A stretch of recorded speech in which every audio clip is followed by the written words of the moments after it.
Hear me, right? Yes. All right. So I'm Al Lippman. I'm the mayor of the absolute best city in the state of Nevada. Hey, all right, absolutely. And you know, I get the job of kissing babies and things like that, and introducing visiting dignitaries, and I'm always happy to do that. Tonight is absolutely no exception because we've got Dr. Joe Heck with us tonight as a visiting dignitary.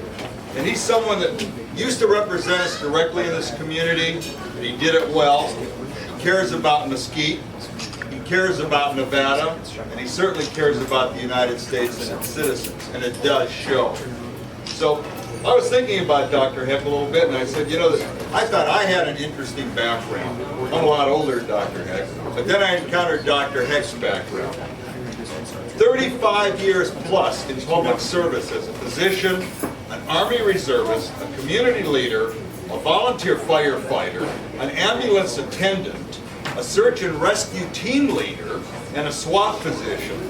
Also a brigadier general in the Army Reserves, 3 tours of active duty with deployment in Iraq, and I thought Dr. Heck had done it all. In addition, Dr. Heck has served us in the United States Senate District 5 from 2004 to 2008. Currently serves us in the United States Congress as Nevada's representative for the 3rd Congressional District, and with your support will represent us in the United States Senate in the coming years. I can tell you more about Dr. Heck, it exhausts me.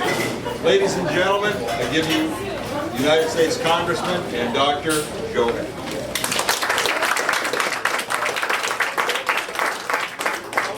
Thanks, Mayor, for coming out for that great. That's probably one of the best introductions I've had in a while. And I want to thank the folks here at Bella Pizza for hosting us. But I also want to introduce this guy here to my right, your Congressman Rush Party. He's been with us all day.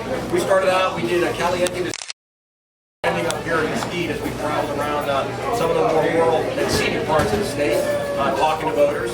And it's not just as important, I believe, for me to get elected House of Representatives. He's done a great job on behalf of everybody up here in Mesquite. And as the mayor said, in 2011 to 12, I had half of Mesquite, this side of the highway, and then in redistricting, they took it away from me, and now Crescent has it. So I felt that was okay. It was actually probably a step up to you all. But I want to give Crescent a couple of minutes. He's got a scoop, and Mike Perry is here with him. I saw her earlier. But I want to give him a couple of minutes to say a few words as well. Thank you for the privilege to serve. Is all I can tell you. I tell you, as a mentor, a guy that has been great to work with back in D.C. But don't come any better than Mr. Heck. Mr. Heck works hard for the state of Nevada. I appreciate all he does and his example he has been. So it's a privilege. You'll get other chances to talk to me, but I hope you will support Dr. Heck because I think he's the best choice by far that we can possibly pick to be a represent us in the state, representative of the state of Nevada Senate, National Senate. It's great we have the opportunity to Dr. Bill enjoy his presence. With that, I'm going to leave because I got another book that I've already spent some time reading. Thank you, sir.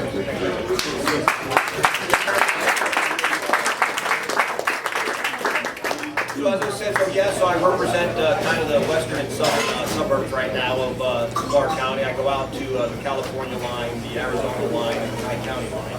But this year, I'm going to run for I'm running for the U.S. Senate to replace Harry, who's retiring. Feel it's a great opportunity. I think a lot of people have said, after the last 8 years of Barack Obama and 30 years of Harry Reid, they're ready for a change. So we can bring them that change in November with your help. A lot of folks know part of my background is the mayor gave a long litany of things that I've done. It's all about making sure, in my mind, providing the same opportunities for our kids and grandkids that I had growing up. And right now, I believe that our country's not on that path. That's why I went into public service. I feel this is probably the first time in our nation's history that the current generation. And my goal, working with folks like Crescent, is to absolutely stop that and reverse course. And to do that, we've got to make sure that folks like Crescent get reelected to the House, and that we continue to have a presence in the U.S. Senate. And you know, change the occupant of the White House. Quite honestly, the last 8 years, I've seen an economy that's been very sluggish, wages that have stacked, as foreign policy that defies explanation. I'm just taking pictures. Or recording. A little bit, but I don't think there's any sound. Hardly. Are you friendly to Joe? I don't know what you're friendly. Like, do you like Joe? Do I vote for him? I don't know yet. So we typically prefer people not to record, just I'm because friendly. I would still prefer if we can record. I'm okay with that. Preston's a good friend of mine. That's okay. All right. That's okay. I just, as long as you don't post it. I just, this is quality enough place. I just typically the Democrats use it against us, right? They'll pick one sentence. So look, if you're not going to post What do you mean take sentences and use them? so what they'll do is they'll take people's videos who are well intentioned and they'll cut one sentence to make it. They're a conspiracy. They do that? Oh, they do it all the time. Donald Trump always does it. Really? Donald does it too? Yeah, absolutely. Oh, it's terrible. Should be laws. Regulations we need. We need regulations. Not at all. Really? I'm not somebody for more regulations. Joe isn't either. But you just said they shouldn't do If you that. want to know what works That's and kind what of a doesn't work regulation. in a First Amendment rights, that was a freedom spend fest. some time in an inner city Oh, I love festival. Freedom Fest. I love things. You'll see what works and what doesn't work. You found some And freedom then rights? lastly, in education. I did. You know, my My undergraduate First degree Amendment rights, is I in found them education. again. I actually thought I was going to be a Well, teacher. yeah, I always have a first And I did my school teaching I'm not. assignment. It's just, And I said, you it know kind of what? helps us to. I neither have the patience Up to me to speak out loud. What do you mean? but all three of Speak my now, kids are products right? of the First Amendment right. They've I all can say gone whatever I to want different to. institutions Absolutely. of higher I love when I want Keep you. enforcing that over there. I This served freedom on the fest. education committee. That's why we're here. That's what I want you to do too. Thank I you. believe education is critical to the But future. see, it's a private Because if we event. So don't like, actually if we're educate taking our youth questions, today, we will taking not questions. have prepared leaders we'll tomorrow. read the report. Right? So that's why education is very Typically, important. like people. So if Like somebody I says, hey, said, these are my issues, some people say, hey, I I can can't talk to you hardly from hear them because we're having a not theory, conversation. not and theory, we can not the even say what he books, said. but actually Is have that to all be right? there. That's all And right. talk I'm just about saying, how we're going to make I hear you. decisions better, Our not just for our Democrats state, but for our typically like to So I hope I take can get your people who support well come meaning November. It's going to be a reporters tough race. and they You can take like imagine one sentence and try Harry's to. in, No, you know, Dennis very hard Christie trying to never make said sure that anything he before keeps you- his seat in the Democratic column. Maybe it is. He can be a blemish on his They do. legacy if Pretty the often. flip when he retires. Like this guy. I think he's got a lot of other blemish See this on guy his in legacy the to corner? worry about. But we're working really hard to make sure that. Yeah, and he doesn't know We're record. not going to be able to Well, do no, that. what he's I don't doing know. is Just like I he had records your so that support he when I can. represented you in He's the getting House of saying Representatives something during my off. first term. I hope I can get your Saying support. Tell you what, as I if you're ever try to one of these represent you. Democratic events and they tell you So I'm not going to to stop record, there you and I'll need be to happy howl, to they take can any help. questions. Yeah. If anybody's got any. Well, Because that's against First Amendment rights. No, that's not true. But they're kind of correct. Because it's a Yes, ma'am. Hi, my name is Vaughn. I hear you. moved to Mesquite 6 years ago from California. And I'm one of the people that actually, my life was saved by the Affordable Care Act. And, and I have friends whose lives have been really saved by that. And I know that that's a contentious thing. However, I mean, I couldn't get insurance because I had a sinus infection, doctor. A sinus infection, so I was on a horrible, catastrophic plan so that in case I was sick, you know, I would lose everything I had worked all my life for. So I'm a fan of the Affordable Care Act. What I would like to know is why the Congress and the Senate aren't on the same Affordable Care Act plan that I'm on. Actually, And we I are. really, well, no, are you really? Because Yes. I know that you guys have your insurance into perpetuity that goes to your children and grandchildren. That's It's not a true. way better policy. And Well, actually, it's not true. So That's- prior, did it change so recently? no, actually. So prior to the passage of the Affordable Care Act, members of Congress and their staff were on the same insurance plan as every other federal government employee. It was called the Okay. Federal Employees Health Benefit Plan. That, I wish Which- I knew that. I did Which not know allowed that. you, you know, a bunch of different plans, Blue Cross, and you pick which one, like any employer-based health plan. Right. With the passage of the Federal Employees Health Benefit Plan, Okay. members of Congress and their staffs have to get their insurance through the exchange. And the exchange that we have to use is the District of Columbia exchange.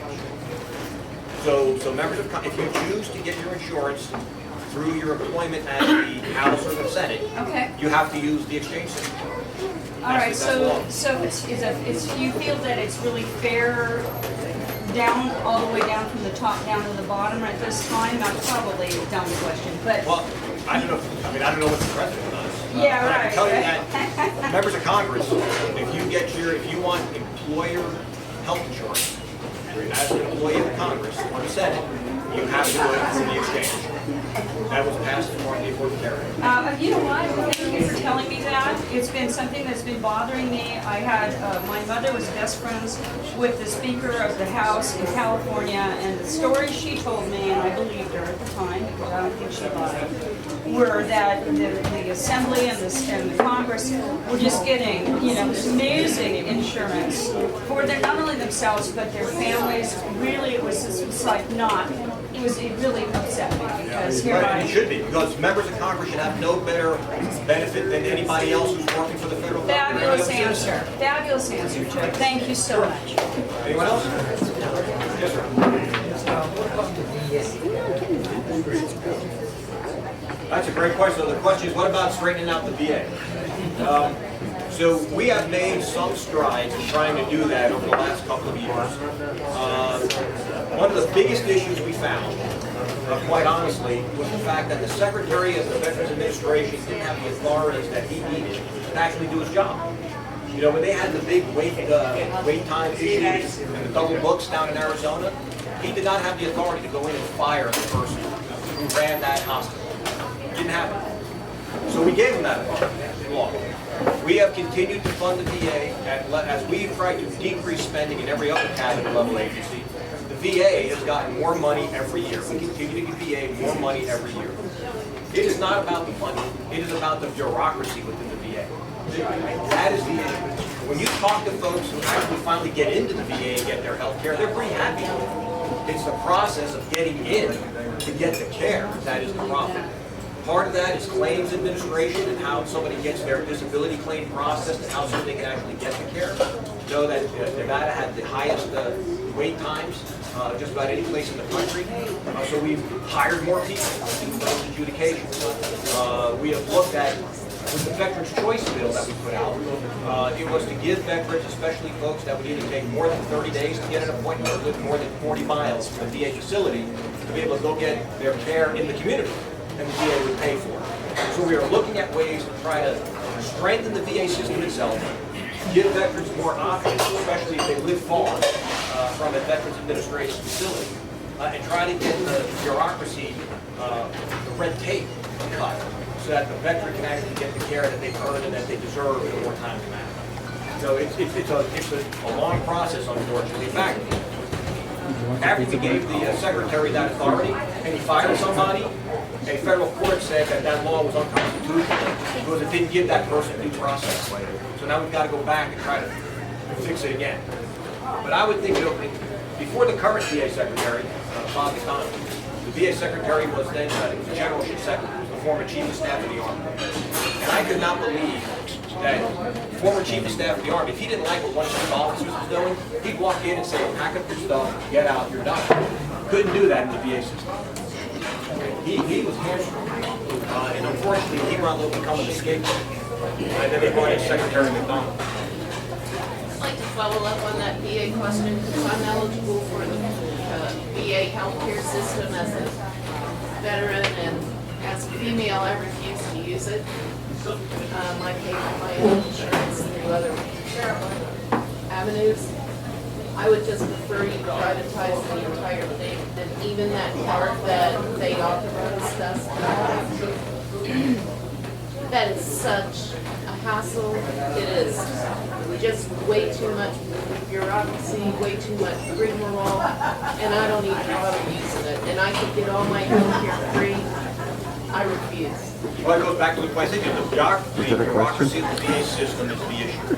And now, there are certain things that the VA has a level of expertise in because of the injury or the condition is truly related to military service. When you think about folks that have brain trauma, PTSD, multiple amputations, the VA has a significant amount of expertise in taking care of those patients. and they need to continue to be able to take care of those patients. But that's why we looked at the Veterans Choice Program and say, look, we've got to fix the bureaucracy. And if there's a way for a veteran to get care, routine high blood pressure check that they have to go back for every 90 days to get their prescription renewed, there's no reason that they've got to travel from here to Pecos to the hospital. Why couldn't they go see a doctor in their community? Well, those are the kinds of things that we need to look at. Give veterans more choice of getting care in their own communities, realizing that the VA system itself, though, does serve a critically important purpose, especially in taking care of those things where they have the expertise in taking care of veterans in combat front. Yes, sir. There's several plans in Congress that revolve around our tax reform. The question is, what do you think the chances of actually getting some? And some of the plans call for shifting from taxing production to taxing consumption, like Ted Cruz's business consumption tax. What do you feel? How do you feel about shifting away from taxing production to taxing more consumption? So consumers pay all the taxes anyway. Answer to the first question is, I don't think we'll see tax reform by the end of this year, obviously, because of what the calendar looks like for the rest of the year. However, our conference just put out a blueprint for the future called A Better Way. And you can go to the website at betterway.speaker.gop. And in that, we actually talk about our plans for tax reform. Okay, so it lays it out, and there have been proposals put out by the Ways and Means Committee about how we would look at trying to revise overall tax rate. So, corporate tax, I think part of it is we have to lower the corporate tax. That goes without saying. We have the highest corporate tax in the world. When people want to talk about offshoring jobs, when people are moving jobs overseas because the tax structure is cheaper. We need to move to a territorial tax system, so the money is taxed where it's produced, not taxed when it comes back. Right? We have over $2 trillion in American money sitting overseas that companies won't bring back because they've already paid taxes on it where they generated it. They have to pay taxes on it. Right? Think about what that $2 trillion would do to our economy if we're able to put it back into our economy. So there's issues related to corporate tax structure. But then we also have the personal tax. Remember, the vast majority of small businesses are pass-throughs. They're LLCs, they're S-corps, who actually pay their taxes based on their personal returns. And the small businesses, like Bella Pizza, are the economic engine that drive our community. So we have to look at personal tax reform. The Better Way website, is that pretty much from Ryan's plan? Did I ask you right? It is. So we came together in a ground-up way, where members went out and met with their constituents, found out what their concerns and issues are, went back, and then we formed task forces. One on healthcare, one on taxes, one on small business. I worked on the healthcare one. And then we hashed out a blueprint for where we would like to go in the future to address these issues for the people that raise them to us. Yes, sir. Joe, I heard you speak at the assembly to the people in Carson City last year. You talked about technology being the future for Nevada, particularly a drone program. There's some recent developments, and I've been here in Nevada since '67 when I was at close to the Atomic Energy Commission, and I only glow at night a little bit. But with the nuclear program, the storage here, do I have to worry about starting to glow again? I don't think so. I think, look, I don't support the idea of long-term nuclear waste storage in a hole in the ground. That's a 20th century solution. We need to be looking at a 21st century way to address spent nuclear fuel, and I don't believe that that includes long-term storage underground. But I do think we need to look at how we can make Yucca Mountain into something that provides economic benefit to this state. So that's my position on that. Yes, sir.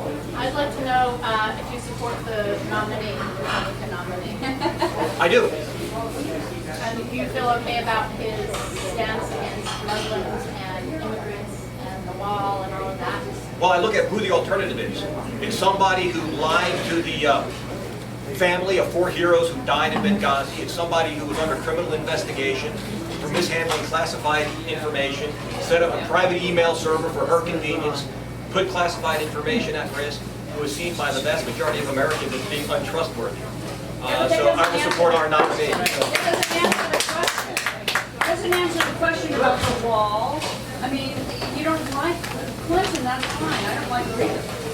But it doesn't answer her question. Well, I don't think that, all because you don't agree with somebody 80% of the time or 20% of the time doesn't mean that they don't have a position that you can work with. Look, I don't agree with how he talks about women, how he talks about minorities. Look, my wife is here. If he wants to earn my wife's vote, he needs to figure out how to talk. Right?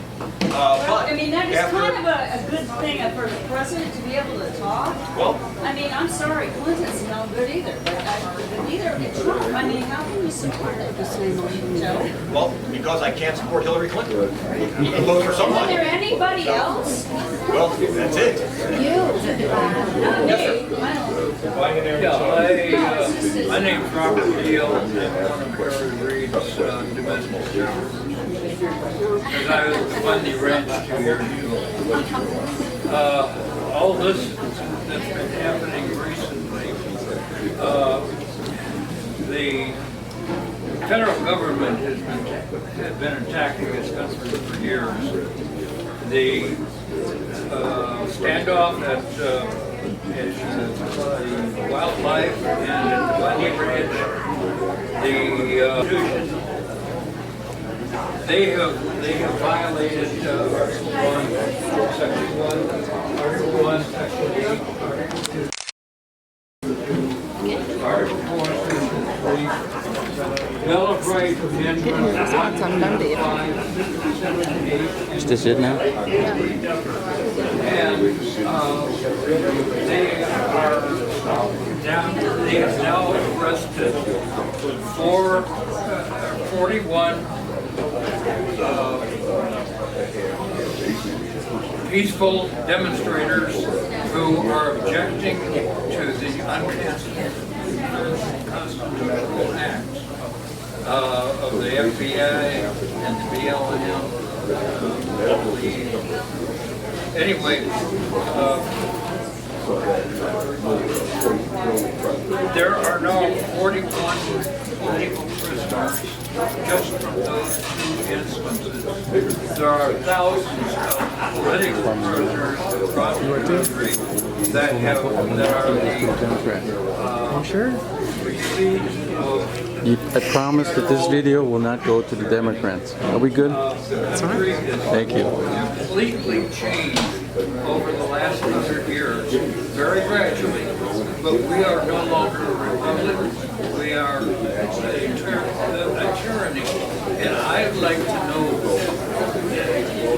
what can be done about the prisoners that are in, almost all of them are in solitary confinement.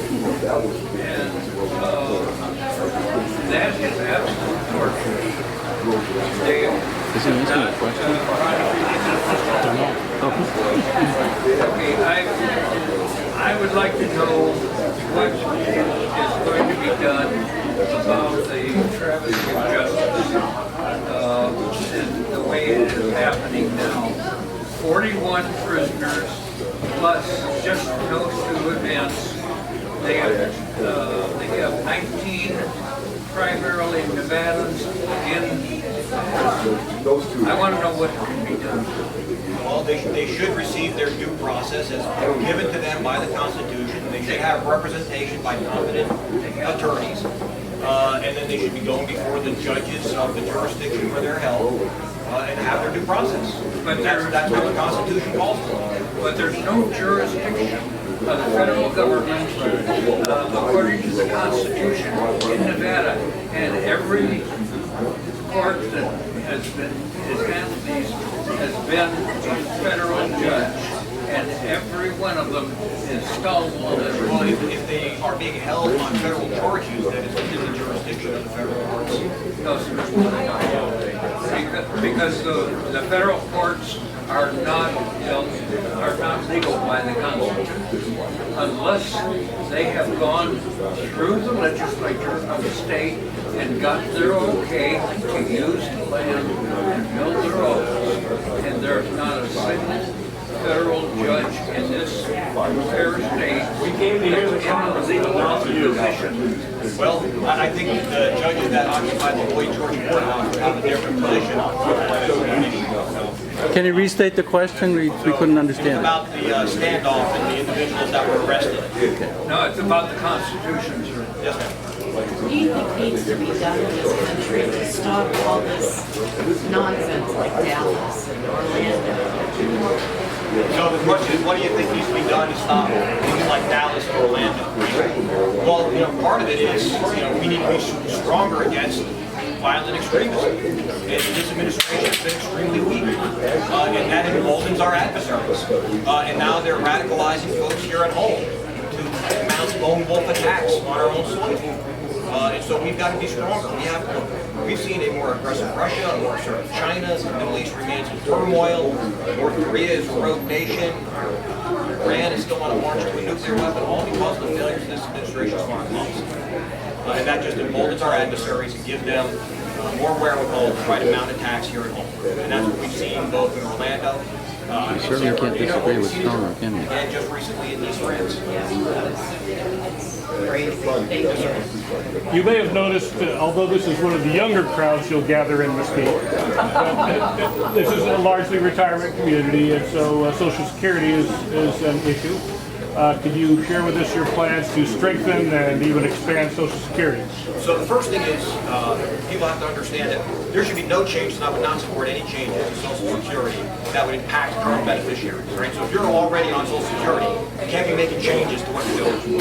If you're close to being on Social Security, you really can't be making changes to somebody, let's say, at 50, I'm just picking a number, because you've already planned your life and your retirement based on receiving a certain benefit. But if Social Security is going to be around when my kids hit 65 or 67, the program's going to need to look different than it does today. Otherwise, the Social Security trustees themselves have said that by 2036, Social Security will not be able to pay full benefits on our current course. So that's kind of long-term. The other the short-term issue that we've seen also is the fact that over the 3 of the last 5 years, there's been no COLA for Social Security recipients. And I think that your costs have not gone up. Right? So we introduced legislation. I introduced legislation called the Senior COLA Guarantee Act. That would say every year there would be a minimum COLA, regardless of what the formula says it should be. Because again, the way that formula is calculated doesn't really reflect what seniors spend most of their money on. Right? It's based on all wage earners, folks that are younger and working, not retirees. So we need to take care of the short-term problem, which is making sure that the current benefit keeps pace with costs. And then we've got to look at the long-term structure and fiscal soundness of Social Security so that it's here for future generations. Yeah, my question really is, what changes would you propose to extend that life in the long term? You've got to look at them and see which one, every change that you make, what does it do to Social Security and how long does it make it solid? Right? How long will it keep the benefits being paid in full? And so there are things, some have recommended lifting the cap on the amount of money that's taxed in Social Security. Look, if you want to do better in Social Security, you got more people back to work. The more people that are working, the more people that are paying in Social Security. So the first thing you need to do is get the economy back on track. Get people back to work so that more people are paying into the system. And I think that's the first thing that needs to be done. Nevada still has the 3rd highest unemployment rate in the country, even though we're on the way down.